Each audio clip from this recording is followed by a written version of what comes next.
yang perlu kita sadari dan kita pahamkan kembali bahwa apa penyebab bencana ini datang kepada kita. Bukan hanya melanda bangsa ini, tetapi bahkan seluruh dunia. Ini sebagaimana Allah Subhanahu wa taala telah firmankan di dalam surah As-Surah ayat 30 yang berbunyi, Na'udzubillahi minasyaitonir rajim. Wa ma asabakum min musibatin fabima kasabat aydikum. Dan apa-apa saja musibah yang akan menimpa kamu, kata Allah, maka itu adalah disebabkan oleh perbuatan tangan kamu sendiri.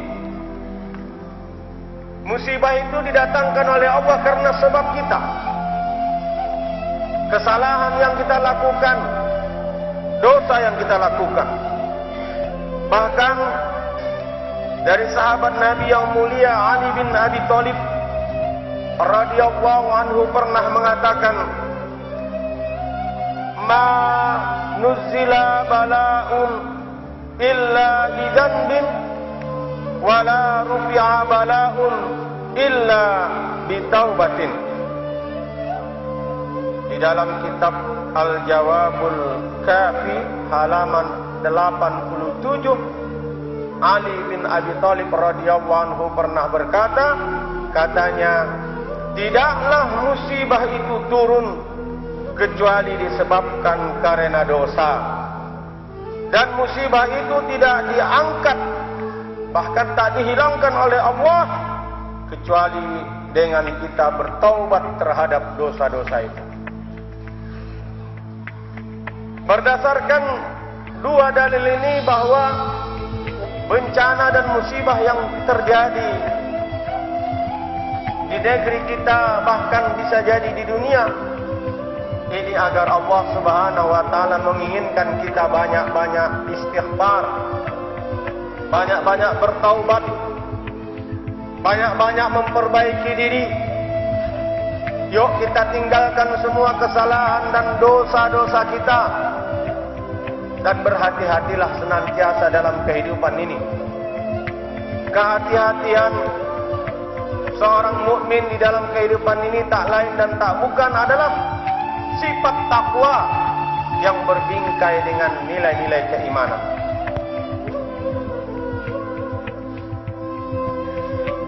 Bahkan Al-Imam Ibnu Qayyim Al-Jauziyah rahimahullah juga pernah mengatakan, di antara akibat dari berbuat dosa adalah menghilangkan nikmat, dan akibat dari dosa adalah mendatangkan bencana.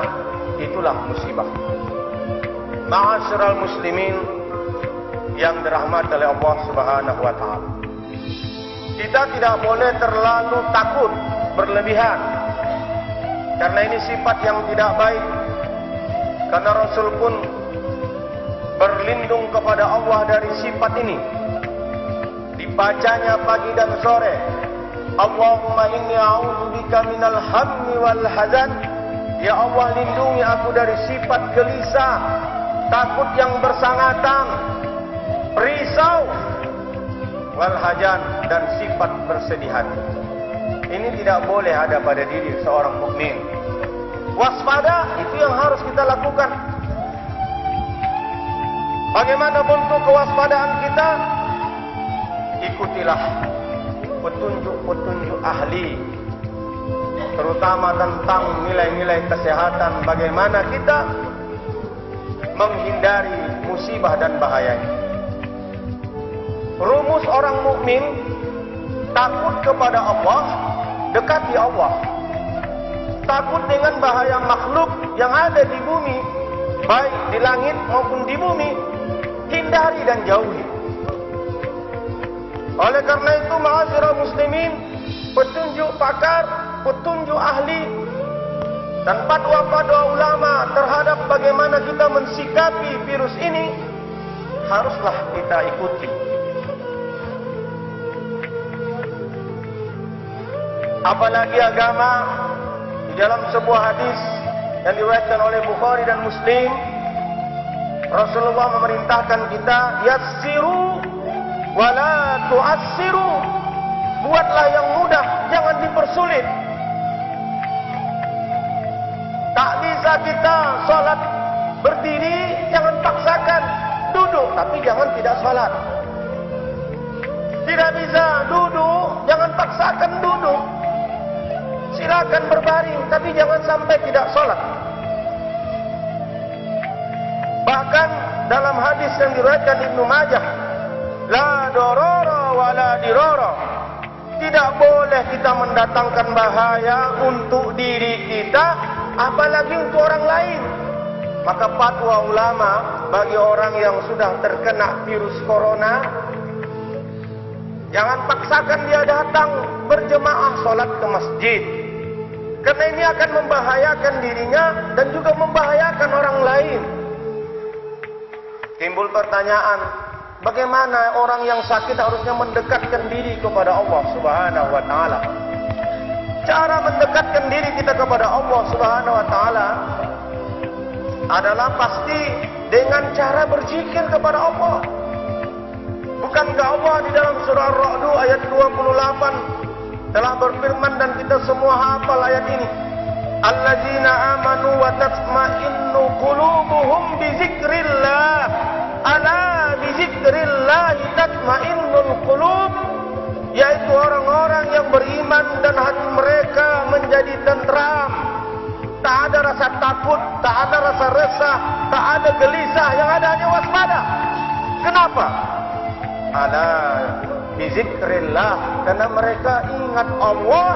Tatma'innul qulub, dengan banyak mengingat Allah, hatinya menjadi tentram.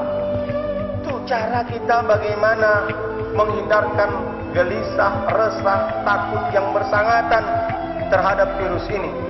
Maka bagi orang yang sudah terkena, menurut pakar, menurut ahli, terdeteksi dia terkena virus, maka diharapkan janganlah dia datang sholat berjemaah ke masjid. Tapi bukan berarti tidak sholat. Kenapa? Karena bisa mendatangkan bahaya buat orang lain. Ini juga hikmah bagi kita, bagi orang yang masih merokok. Karena Rasulullah SAW dalam hadis ini mengatakan, la dororo, jangan kamu mendatangkan bahaya untuk dirimu. Sudah tahu kita rokok itu dapat membunuh, kita hisap juga. Lalu kita tidak bisa meninggalkan rokok yang bisa membunuh itu.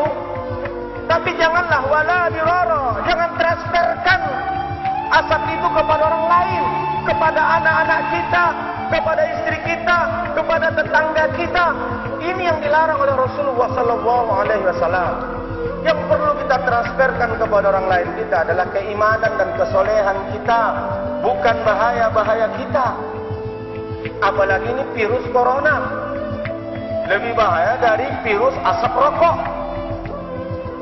Asap rokok ternyata menurut pakar lebih bahaya bagi orang yang tidak merokok tapi menghisap rokok orang yang menghisap. Karena orang yang menghisap rokok, orang yang menghisap tidak bisa mengeluarkannya lagi. Tapi kalau orang yang merokok bisa dia hisap, dia hirup, dia keluarkan lagi rokok itu, asap itu dari hidungnya. Tapi orang yang tak merokok, asap yang dia hirup itu tinggal di paru-parunya. Maka zolimlah kita